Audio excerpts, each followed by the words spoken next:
तुम एक नंबर के निकम्मे आदमी हो, तुमसे तो कोई काम ढंग से नहीं होता। पता नहीं मेरे पिताजी ने क्या सोचकर मेरी शादी तुमसे कर दी।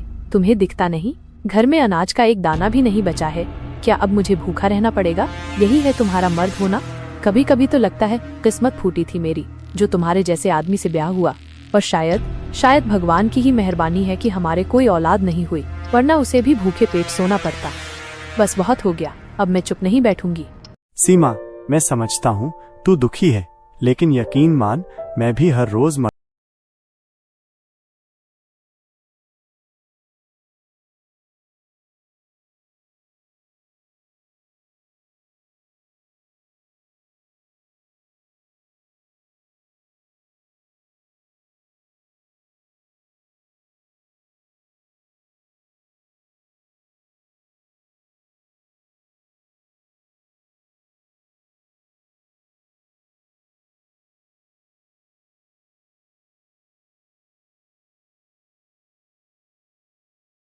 तीर की तरह जीवा के दिल को छलनी कर चुके थे।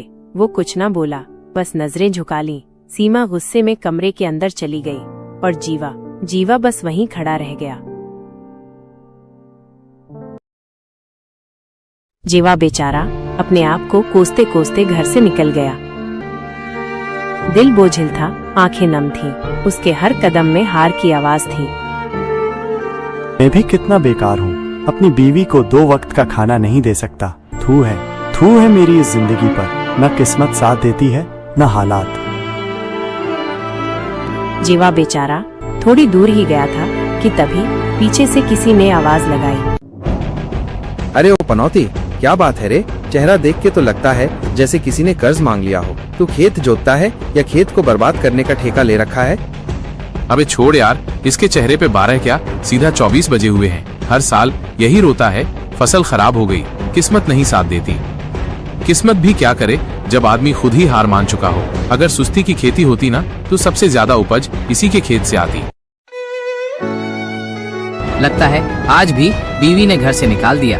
अरे जीवा, कुछ काम धंधा कर ले, वरना तेरे जैसे लोग तो बस दूसरों का तमाशा बनते रहेंगे। ये था मुन्ना, गांव का वही मुंहफट आदमी जो अपने दोस्तों के साथ बैठकर हर उस इंसान का मजाक उड़ाता था जो थोड़ा भी टूटे हुए दिखे।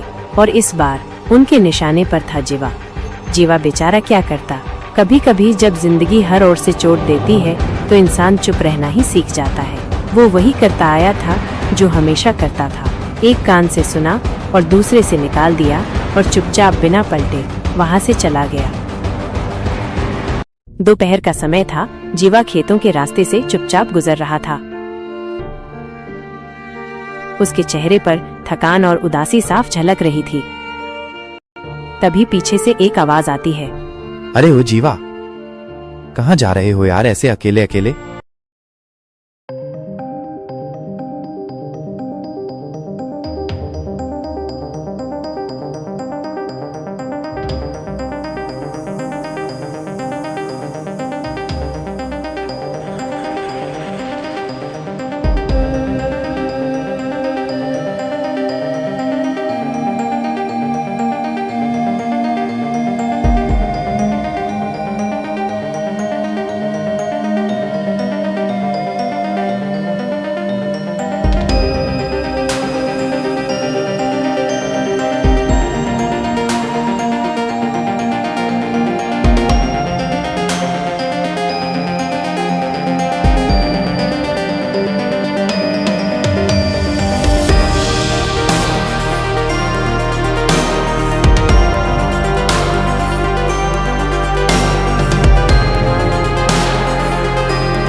खेतों की ओर बढ़ चले।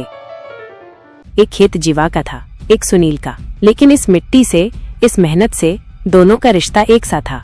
दोपहर की तपती धूप, पसीने में भीगती पीठें और हल की रेखाएं जो जमीन में खींची जा रही थीं, वो दरअसल उनकी किस्मत की नई लकीरें बन रही थीं। घंटों बीत गए, सूरज अब ढलने को था।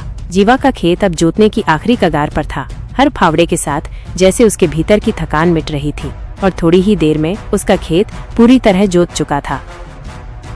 दोनों ने एक दूसरे की तरफ देखा, कोई शब्द नहीं, लेकिन आंखों में एक सुकून था। बस अब लौटना ही था। लेकिन तभी दूर से एक आवाज आई, किसी के भारी कदमों की ध्वनि, और वो था उसका सेठ, खेत का मालिक।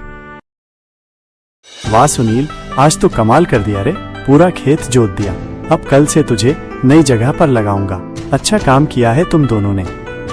सेठ खेत की हालत देखकर बहुत खुश हुआ। उसे अंदाजा भी नहीं था कि आज दोनों खेतों की जुताई हो जाएगी। उसने मुस्कुराते हुए जेब से कुछ पैसे निकाले और दोनों को इनाम में दे दिए। जीवा की आंखों में हल्की सी चमक आ गई थी। कभी सोचा भी नहीं था कि आज का दिन इतने अच्छे अंजाम तक पहुंचेगा। पर तभी सुनील ने प्यार से उसकी तरफ पैसे बढ़ाए। ले भाई जीवा, ये आधे पैसे तेरे हुए। तू भी बराबरी से मेहनत किया है, तेरा हक है। दोस्ती ऐसी ही होती है जहां मेहनत का हिस्सा बराबर बांटा जाता है और सम्मान भी। दोनों ने पैसे बांटे और अपने अपने रास्ते चल दिए।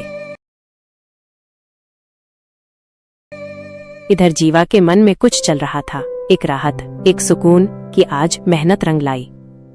वो तुरंत बाजार की ओर मुड़ गया और पूरे 1 महीने का राशन खरीद लाया।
उम्मीद एक नई सुबह की तलाश में। शाम गहरा चुकी है। जीवा साधु महाराज से जल लेकर अपने घर की ओर लौट रहा है। रास्ता सुनसान है, लेकिन उसके मन में एक हल्की सी रोशनी जागी है। तभी दूर से किसी की ऊंची आवाज सुनाई देती है। सुनो, राजा साहब का आदेश है। इस बार जो किसान सबसे अच्छी फसल उगाएगा, उसे न सिर्फ गांव का गौरव नाम दिया जाएगा, बल्कि उसे इनाम में पूरे 10 एकड़ जमीन भी दी जाएगी। ये मौका है मेहनत करने वालों के लिए। सुनो सुनो सुनो। जैसे ही ये शब्द हवा में बिखरे, सिर्फ जीवा नहीं, पूरे गांव का खून दौड़ पड़ा। हर किसी की आंखों में एक नई उम्मीद, एक नई होड़। लेकिन जीवा, उसकी आंखों में कुछ और था, एक विश्वास जो आज साधु के हाथों मिला था। अरे वाह, 10 एकड़ जमीन, भाई ये तो जिंदगी बदलने वाली बात है। अब तो भाई हर कोई जान लगा देगा खेत में। मैं भी इस बार हार नहीं मानूंगा। जिसके खेत में भगवान बसते हैं, उसी की मेहनत रंग लाएगी इस बार। पर क्या इस बार जीवा की किस्मत उसके साथ होगी, या फिर एक और परीक्षा उसका इंतजार कर रही है? ये तो वक्त ही बताएगा। अगली सुबह सुनहरी धूप खेतों पर बिखरी है। जीवा अपने खेत में खड़ा है, साधु महाराज के दिए हुए जल को दोनों हाथों से पूरे खेत में छिड़कता है। इस बार मैं आपकी बताई हर बात मान रहा हूँ साधु बाबा। जो आपने कहा वही करूँगा, बस मेरी मेहनत रंग लानी चाहिए। जीवा ने हर उस बात को माना जो साधु महाराज ने उसे बताई थी। वो हर सुबह खेत में आता, अपने हाथों से खेत जोतता, पसीना बहाता और हर दिन उम्मीद बोता।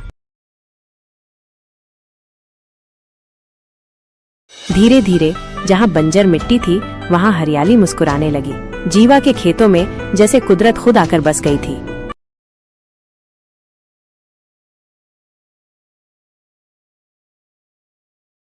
सुनो सैनिक, गांव में जिन जिन किसानों की फसल सबसे बेहतरीन है उन्हें दरबार में पेश किया जाए। मैं खुद देखूंगा कौन असली मेहनतकश है। सैनिक आदेश लेकर निकले। हर गांव से सबसे बढ़िया फसल वाले किसानों को दरबार लाया गया। उनमें एक चेहरा ऐसा भी था जो आज तक सिर्फ दूसरों की हंसी का कारण था, जीवा। वाह जीवा, इस बार तेरी फसल सबसे बढ़िया निकली है। मेहनत झलक रही है। मंत्री जी, इसका सम्मान करो, ऐसी मेहनत को सलाम मिलना चाहिए।